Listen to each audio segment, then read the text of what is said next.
Epulan hayang subscribers lan noman moilan ta hadaba channel hayang hadaba video kaya pone ya pu awang ne chara tamna tenyu bu video taman moilan jingne wong pung na myang glak se dayang hadaba video ya pai pungana Konyak Baptist pumenok pangchim phangmango pu Sunday School Department lan kaya mawang bu wang piang ma Sunday School Christian na myang ngo pu Hayimlan hayang metric exam phayang result ta na ngobo Hayimlan ni ke chimyang seminar ya pumoyangi hayang boy teninga yoy fellowship me yoy pumenong me seminar phado se KBBB Sunday School Department lan ninga tambukie alo Konyak fellowship lan me pumenok lan me adaba seminar ya ngoklak manya pulan ngoklak hayang tuman Tammong Fellowship laneo teni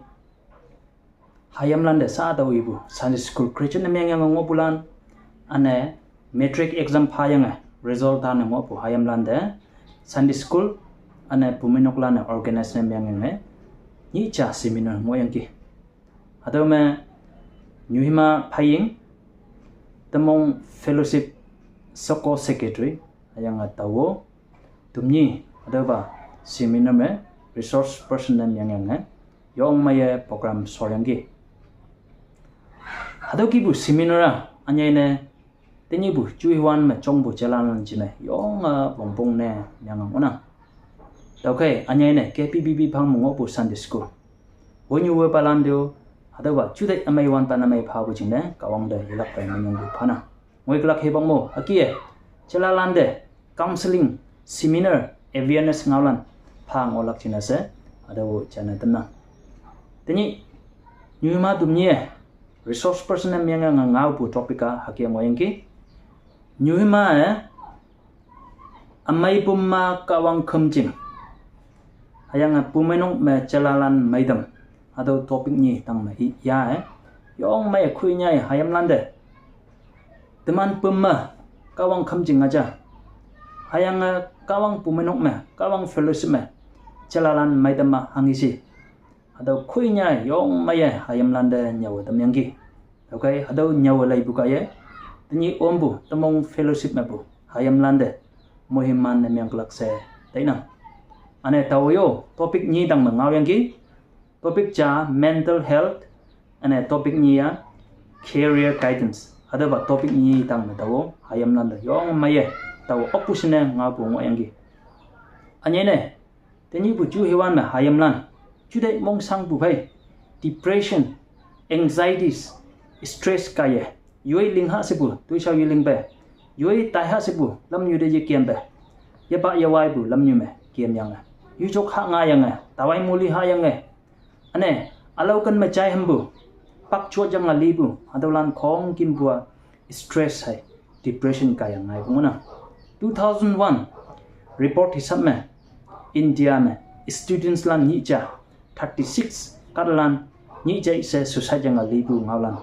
ado 2021 में report ne myang bu ado ngoyang ki hadawa alau jing nei ji hayang bu stress depression jing nei libu lan ma ngoyang ki ado ki mo Konyak chalalan anyai ne jing yu jing ha ma bu kadlan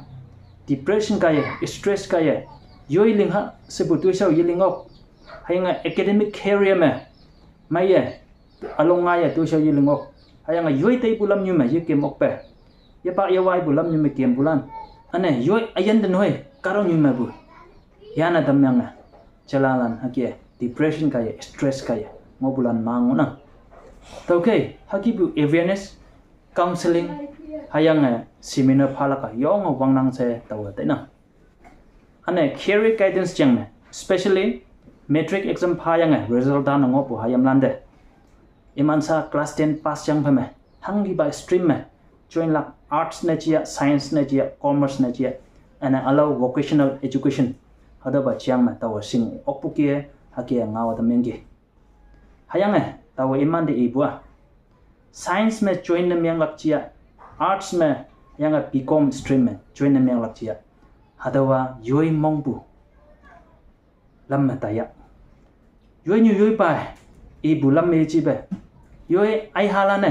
arts me da ya science me da ya se iwande hakie min de imane ibu jine hakie ta dai yang boy yoi mong chang me mong long nga ya hangi ba stream me nang interest pha hado ba lam me tai do hakie nang mong bulam ni me kiem ka me ok pu ngi lak se yang hado ba chiang no khui nya ya Hayimlan de nyawadam bung yang ji tau kai Tammong Fellowship sai chi be Konyak jingne jing ha me teni bu program kai Hayimlan de anyene metric exam pha yang ngo bu Hayimlan de moi klak iman future jingne moi man na myang klak se tainang tau kai sa hado ki bu seminar manya bu ngo bu pumenok ana fellowship lano KBBP Sunday School nan kai pha bu ki hado ba seminar ya lak jinne se encourage na myang na tam na hangne se ga ma hami tau ibu ki teni bu chu ane lende bu chu a yoy ngona Hayimlan teni ngania karonyu amyang amai mok se copy bu chu ngona hado ki bu Hayimlan da demane seminar ki bu awareness ki bu hado wa counseling ki bu hado wa hebak phi me pha ngok ma he mai lak ki ngona to kai hado seminar man pha bu puminok lano pha lak jinna se encourage na myang dam bu hado chadam na teni bu video kai anyai ne KBBB phang mongo bu Sunday School Department lan kai hado ki ning adam bu jina yonga minyong pha bai hayanga teni bu seminar kai Konyak jingne jing ha ma bu chalalande mohiman na myaklak se tai bu hado ba video kai moilande pongdam bu mona leibulan no man asede minyong pana